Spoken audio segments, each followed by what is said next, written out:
बिस्मिल्लाहिर्रहमानिर्रहीम अस्सलाम वालेकुम डियर स्टूडेंट्स। आज का हमारा नेक्स्ट लेक्चर है that is regarding uses of respiratory energy in the body.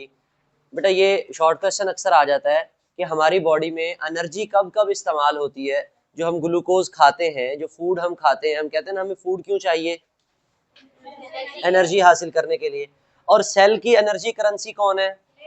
ATP. In short हम ये देखना चाह रहे हैं कि हमारी बॉडी को जो एटीपी चाहिए वो किस किस टाइम चाहिए, कौन से ऐसे प्रोसेसेस हैं जिनमें एनर्जी इस्तेमाल होगी। ऐसा ही है ना? तो सबसे पहले अगर हम देखें कि हमारे पास एनर्जी के मुख्तलिफ बेटा उन्होंने यूजेज लिखे हैं। सबसे पहले मसल कॉन्ट्रैक्शन का जिक्र किया। किसका बेटे?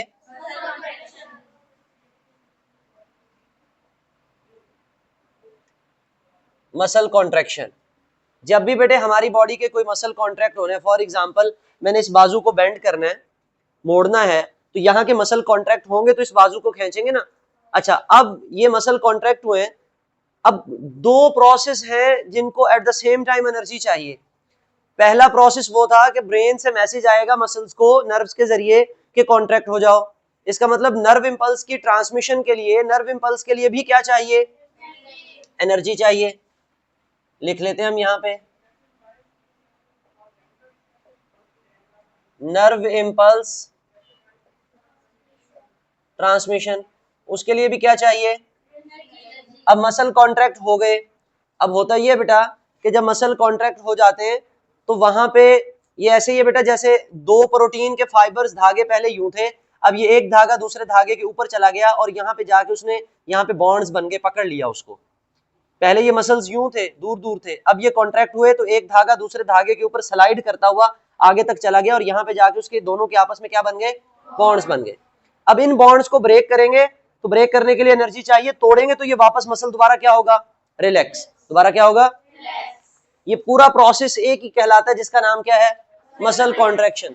तो मसल कॉन्ट्रैक्शन के लिए क्या चाहिए? एनर्जी चाहिए। नर्व इंपल्स की ट्रांसमिशन के लिए क्या चाहिए? एनर्जी चाहिए बेटे। इसी तरह आपने पढ़ा कि आपकी बॉडी के अंदर एक्टिव ट्रांसपोर्ट का प्रोसेस होता है। याद है बेटा एक्टिव ट्रांसपोर्ट के मॉलिक्यूल्स का लो कंसंट्रेशन से किस तरफ मूव करना?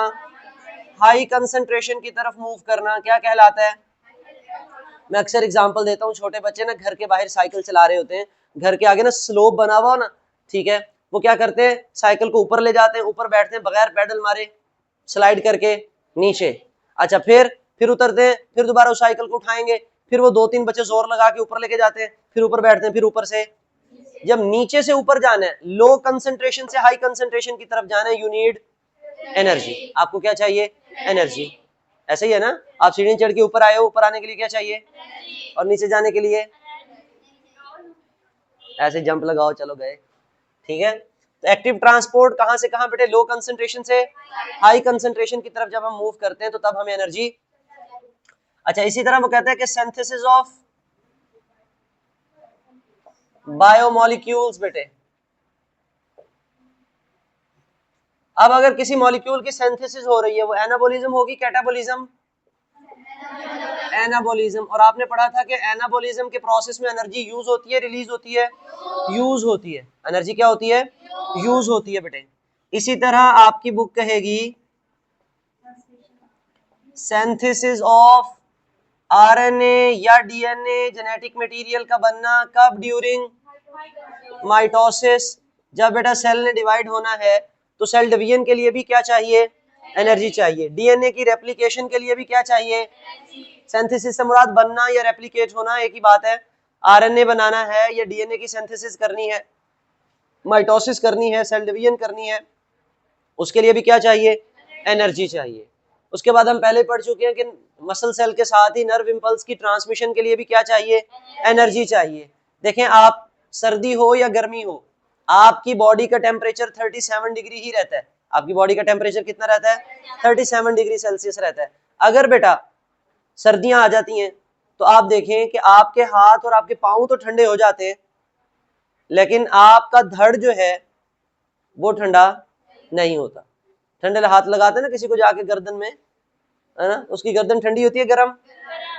इसका मतलब ये हुआ कि हमें अपना बॉडी टेम्परेचर मेंटेन करने के लिए भी क्या चाहिए? To maintain body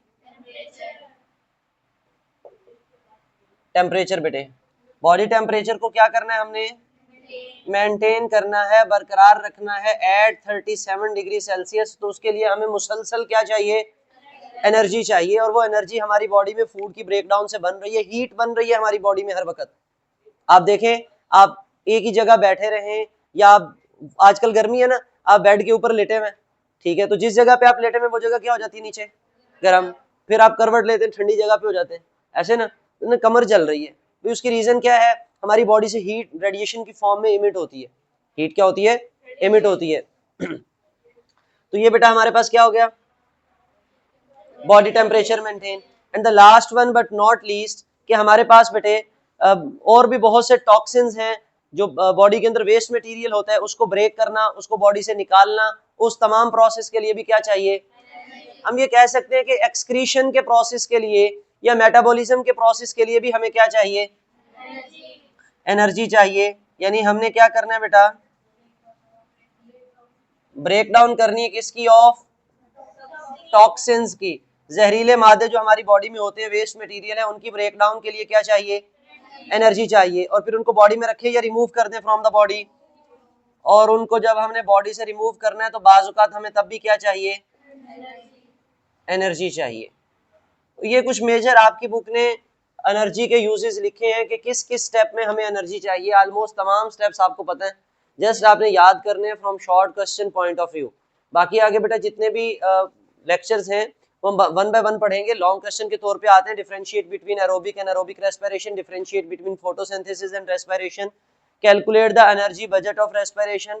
aerobic respiration में कितनी एटीपी बनते हैं, उन टोटल को कैलकुलेट करके हमें बता दें, तो वो हम नेक्स्ट लेक्चर में देखते हैं। यहाँ तक किसी बच्चे का कोई क्वेश्चन है तो आप कमेंट सेक्शन में पूछ सकते हो। Thank you, Allah Hafiz.